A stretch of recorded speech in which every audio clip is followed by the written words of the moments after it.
Anna Bosco-Loberto poteva essere salvata. È quanto emerge dai primi rilievi sul corpo della 19enne trovata morta lunedì mattina in un appartamento di via Bergamo a Sottomarina.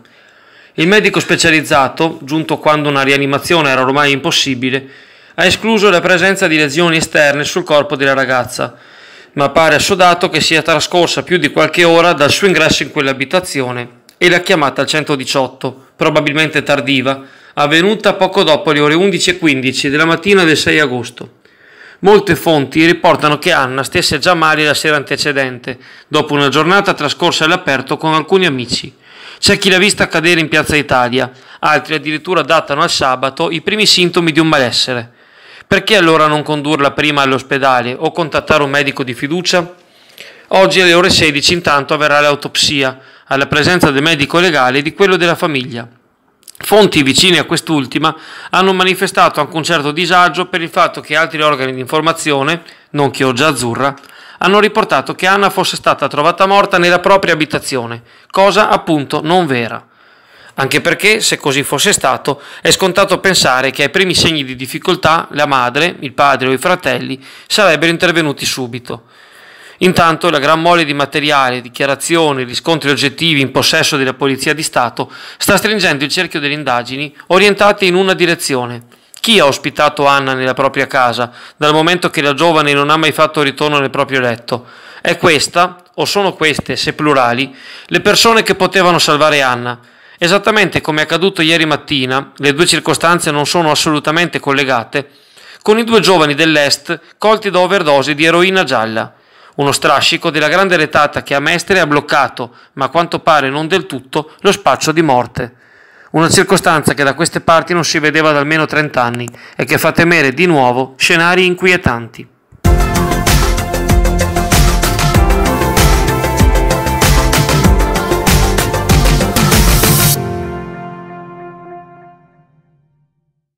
La qualità delle acque adriatiche negli 11 luoghi rilevati lungo la costa veneta è considerata entro i limiti dell'inquinamento, salvo alla foce del Po delle Tolle in località Barricata, dove risulta gravemente compromessa. Lo dice un report di Goletta Verde, illustrato stamane nell'imbarcazione ormeggiata, ancora per un giorno, in piazza Vigo a Chioggia. Alla presentazione hanno conferito la portavoce Catiuscia Eroe, la biologa di ARPAV Sara Ancona, il presidente di Legambiente Veneto Luigi Lazzaro e il presidente del Consiglio Comunale Clodiense Endri Bullo. Goletta Verde, che mancava da circa 15 anni dalla città, ha monitorato diversi siti fra la Brussa di Caorle e appunto le foci del Po, passando per Eraclea, Jesolo, Cavallino, le foci del Brenta e Rosolina. Nel corso dell'iniziativa è stata anche annunciata l'imminente firma di un protocollo d'intesa fra Legambiente Veneto e il comune di Chioggia quanto alla plastica in mare. Il 50% dei rifiuti plastici spiaggiati è costituito da materiale di scarto della lavorazione dei mitili, ovvero le famose rettine bianche che approdano sui lidi di Sottomarina, Caroman e Pellestrina, e di cui molte volte Chioggia Azzurra si è occupata anche in passato. La Goletta Verde rimane visitabile dal pubblico anche oggi, dalle ore 18 alle ore 20. Si smorza la polemica relativa all'inserimento di latte in polvere e biberon nei kit alle neomamme che il comune sta per allestire assieme al Centro Aiuto alla Vita e alla ULS 3 Serenissima. Oggi le tre realtà avranno un incontro definitivo per quanto riguarda il materiale e i dépliant di inserire nel kit, ma intanto il sindaco Ferro conferma che il comune promuove l'allattamento al seno, giudicando fuori luogo la polemica imbastita da alcuni cittadini, tra cui l'ex consigliera Maria Rosa Bosco-Lochio. Quello del latte in polvere è stato un refuso, dice il primo cittadino. In giornata è arrivata anche la comunicazione ufficiale che il kit farà a meno del latte in polvere, riconoscendo l'errore. Nessun riferimento in tal senso appare nella delibera di giunta numero 148 del 24 luglio scorso o nella bozza del progetto in via di definizione. Anche la ULS prende le distanze dal primo testo del comunicato.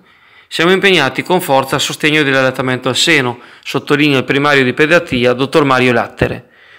Non avrei autorizzato tale iniziativa né l'avrei condivisa, ove vi fosse stato incluso il latte in polvere. Nelle strutture ospedaliere e nei servizi sul territorio si lavora con le mamme e i neonati nel più pieno rispetto dei documenti cardine sull'allattamento al seno e l'alimentazione, tra cui la strategia globale dell'OMS. L'ULS 3 Serenissima riconosce l'allattamento al seno come pratica fondamentale e la sostiene con ogni possibile attenzione, non solo perché garantisce ai neonati una crescita, uno sviluppo psicofisico e una salute ottimali, ma anche perché esercita un'influenza biologica ed emotiva importantissima sulla salute della madre e del bambino.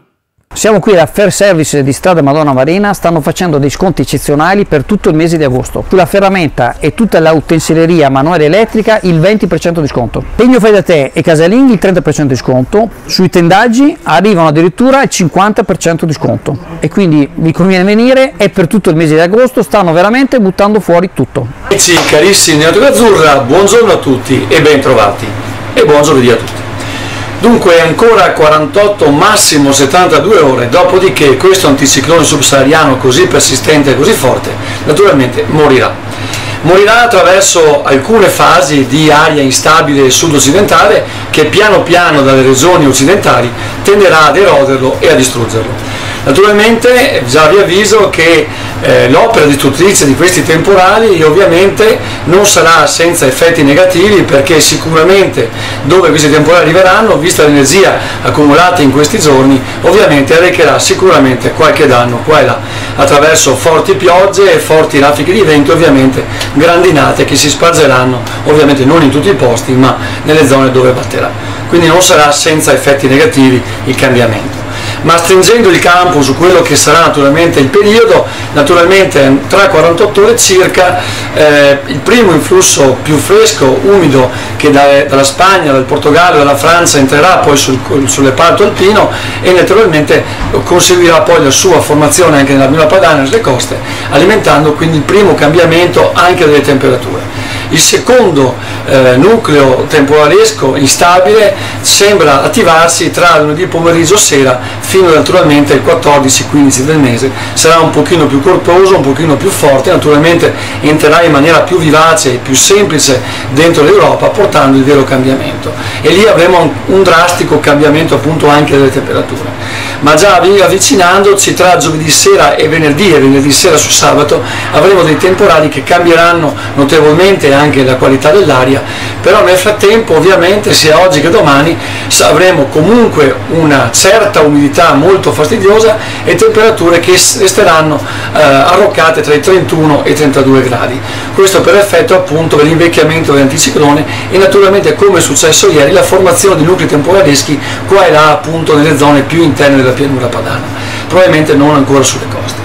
Quindi naturalmente siamo alla fine e poi cambierà ovviamente la circolazione d'aria, sarà un pochino più normale e vivremo naturalmente un pochino meglio. Quindi per ciò che riguarda oggi comunque è una giornata stabile, estiva e ancora molto calda e umida. Ciao a tutti e buon mercato.